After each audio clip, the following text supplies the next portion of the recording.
all doing well? Welcome to today's video.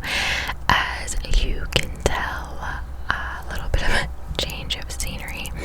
I don't know, I like car videos sometimes. I feel like they're a little more cozy, also a little more laid back, and it's a really nice day out. I've been out and about. I went grocery shopping, got a workout in. I have to go to work in an hour or two, so I've just kind of been on the go today, and I was like, you know what, let's film a video in the car. Today was also like the first day I woke up and I heard birds singing. The air is changing and it's just nice to be outside. So I am in the car and we are going to do part 2 of our girl talk video, because I did get a lot of questions and they all just didn't fit in the first video. So I got a lot of comments being like, yes, please do part 2. So we're doing part 2 today. If you missed part 1, I will leave it linked down below for you so that you can check it out. And let's just get on with the questions. I'm glad I took screenshots of all of them so that I could save them.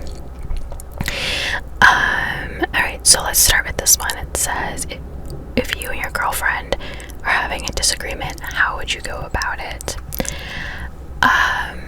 So it's bound to happen. I've had plenty of disagreements with friends of mine over the years.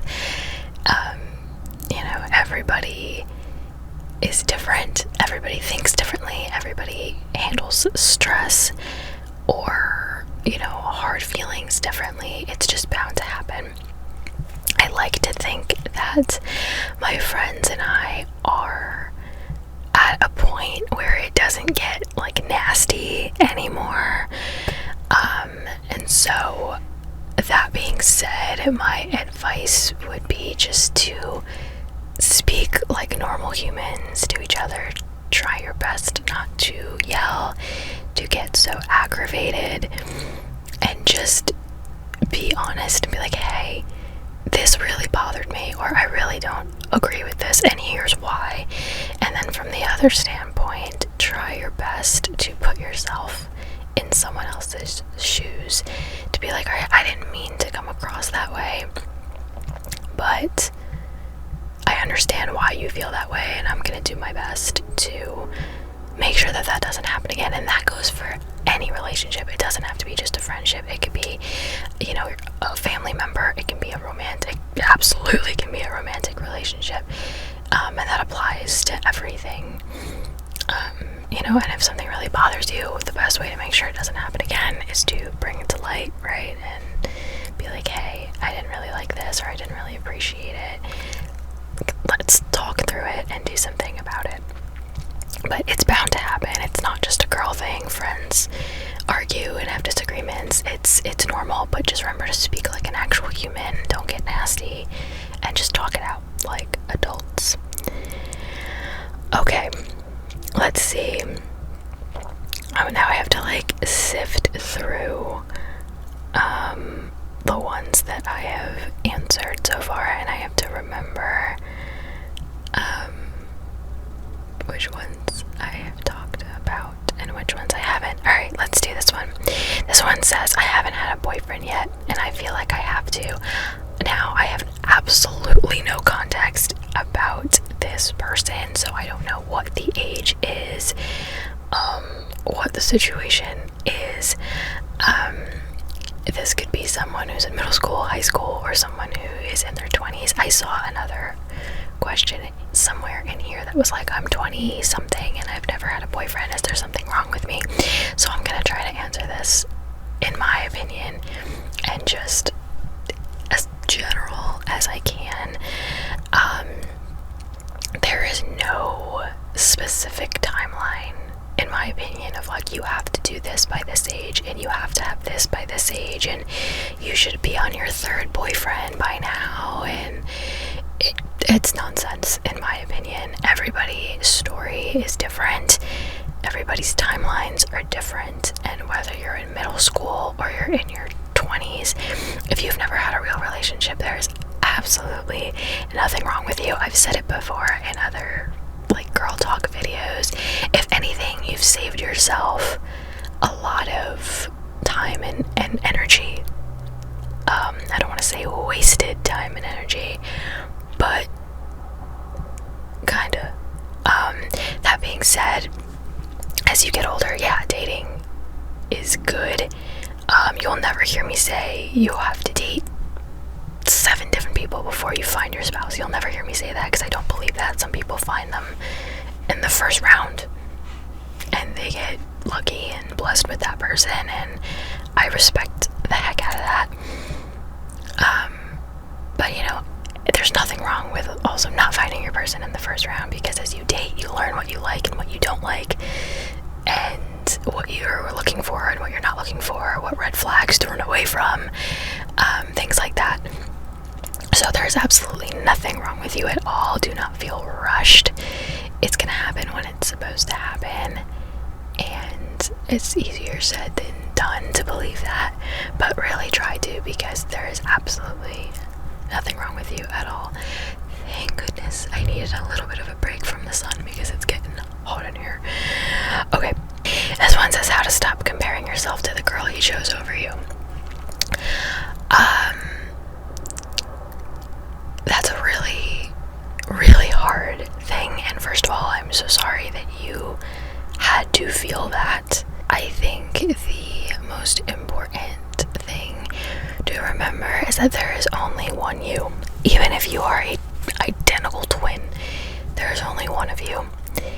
And knowing that that person missed out on something that he will never, or she, whoever, will find again, is really important to hold on to, and that can pull you out of the rut that you're in if you train your mind to think that way. You are going to have to train your mind. You're gonna have to train yourself to not compare yourself to others. But yeah, hold on to that thought that there is only one you, and that person missed out on a once-in-a-lifetime find. Doesn't mean you're perfect. Doesn't mean that you are the best boyfriend, girlfriend, I don't know who wrote the question.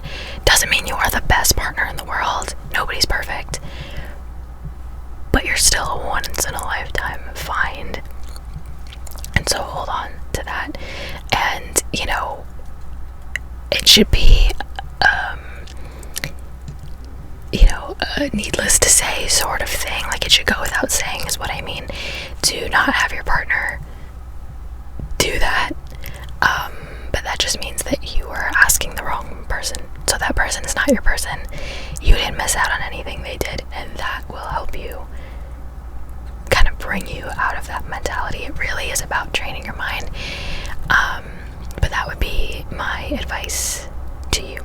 Okay, this one I don't think I responded to in the first video.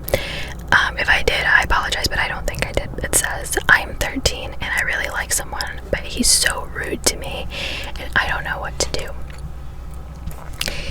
So my first instinct to this is to say, at that age when a boy is, teasing you, well, there's a big difference between teasing and being rude and mean. Now, if it's just teasing, it could mean that he likes you, but the fact that you took the time to write this message means that his behavior is really bothering you, which means that he's more than likely being rude. And my advice to you, my dear, would be pay him no mind. Anyone that is rude to you and does not treat you like the king or queen that you are is not worth your time. There will be plenty of others that come after him that will treat you better. If someone else does not treat you the way you deserve to be treated, 100% somebody else will, and you won't be stressed about it. You won't, be so sad. Another person will do it the right way the first time. So anyone that doesn't see your value and does not see you as the amazing person that you are and does not treat you as such is not worth your time or your energy. You're 13, you're in 7th, 8th grade. Just enjoy being in middle school with your friends and worry about that boy that's rude and doesn't know how to treat you right. So that would be my advice to you. Let's see what else we can talk about. I don't think I answered this one either. It says, what do I do when my best friend is dating a guy who isn't good for her?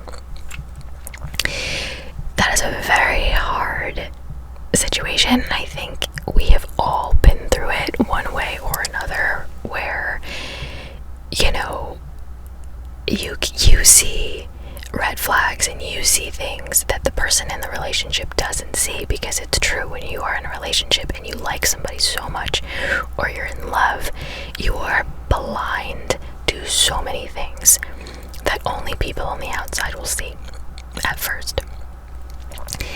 And so it's hard.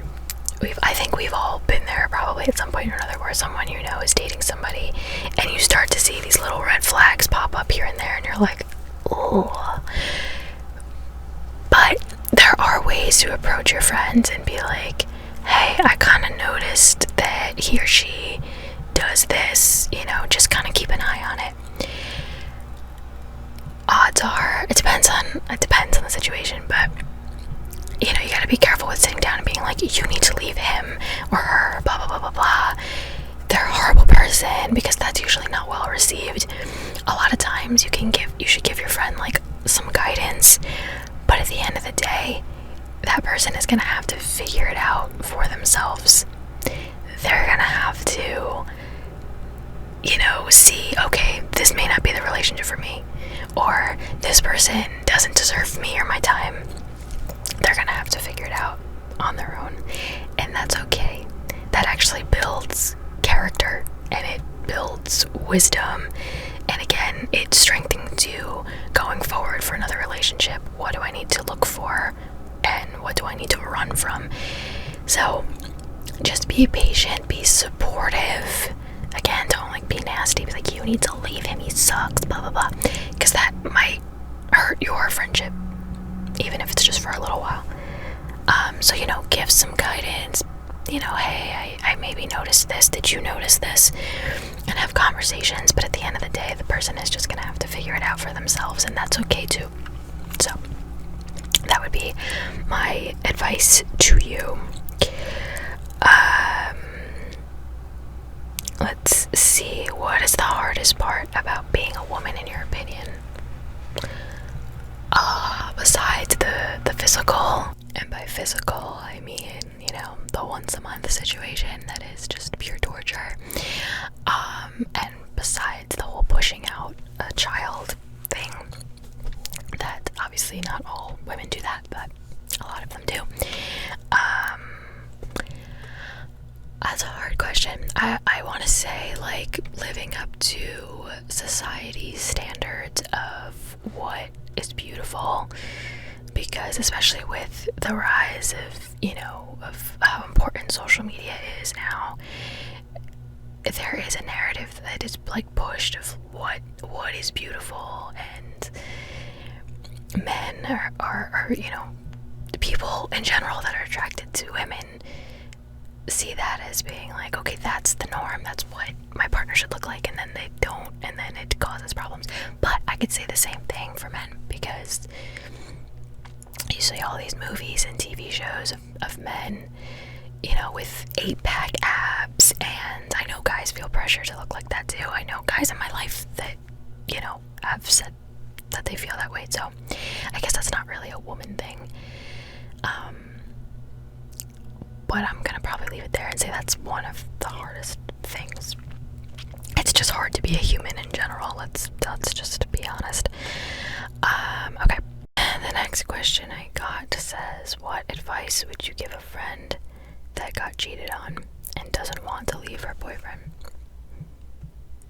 The only advice you need to give her is, well, it depends on the situation. I know that there are plenty of people that have worked through something like that, so I'm not going to say it's impossible to work through. However, it's a really hard thing to work through, and my instinct would be to just advice should be leave, but that's something that they're gonna have to come to terms with on their own. They weren't sorry when you didn't know. Then once you find out, oh my gosh, I'm so sorry, I know it was wrong, I shouldn't have done it, I'll never do it again. But they weren't saying that stuff before you knew. So it's a very hard situation, but only the people in the relationship can decide whether it is worth working at and whether both people are going to put in that work. Only the two people in the relationship can decide that. Sorry for that plane. Okay, this one says, do you think people who are independent and value their alone time can be in meaningful romantic relationships? Yeah, absolutely. I have come to learn that everybody is different in this. I have come to learn that I think alone time, at least for me, I think is needed in a romantic relationship, even if it's just for like an hour, or I don't know, before bed, one watches a show and the other one goes to read or whatever. I just hit the microphone, I'm sorry. I never really had that in relationships, and I think that was lacking. So I think it's absolutely possible for somebody who values their alone time to be in romantic relationships. Thousands and thousands and thousands of people do it. I think, like any situation, when it comes to a romantic relationship, you just gotta find somebody who matches your energy and who, agrees with you and agrees with how much alone time you need and whatever. Preferably someone who values their alone time as well. So just match that energy. Alright, let's do like one or two more because I'm getting real hot in this car. I'm not gonna lie to you. And also someone is cutting their grass or blowing leaves or whatever's happening. Alright, this one, I think we'll end on this one. It says, tips to feel better when your weight changes throughout the month. And they said / body image.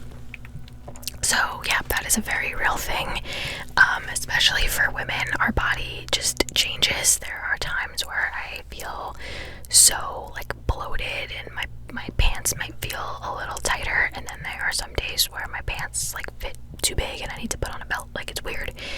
And for me, that's come to like, besides hormonal changes once a month, for me, I learned that a lot of that comes from like what I eat, because there are certain intolerances that I have that maybe some people don't have, or vice versa. But just know that it's normal.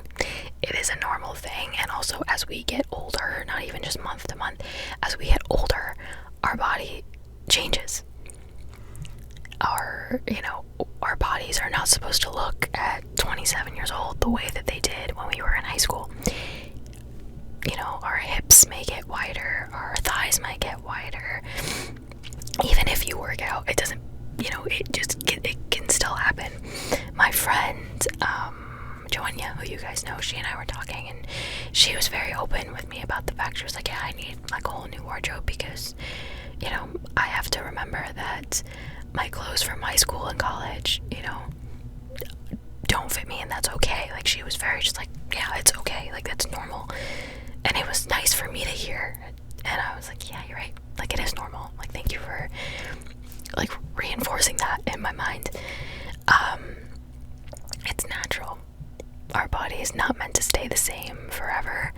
I go to the doctor for checkups, and I'm never the same weight year to year. Sometimes it goes down, sometimes it goes up a little bit, and then it comes back down, and it's normal.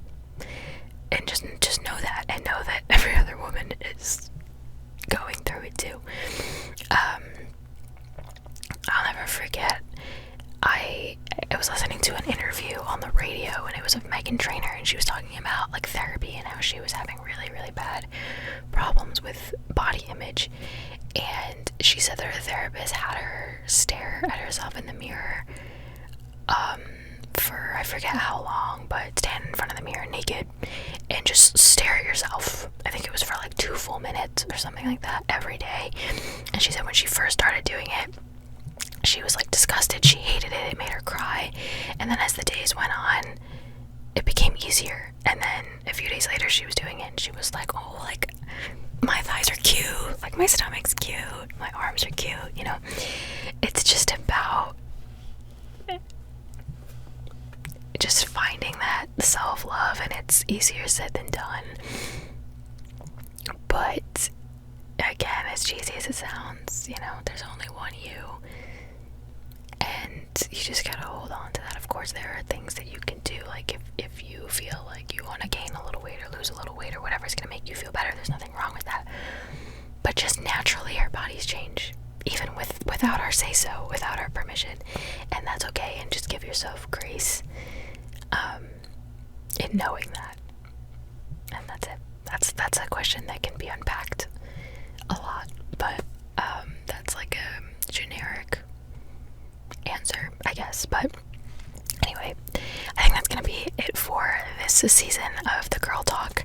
I'm sure we will do another one in X amount of months, but I really enjoyed this round. Thank you guys so much for your questions and for watching, and I will see you in my next video.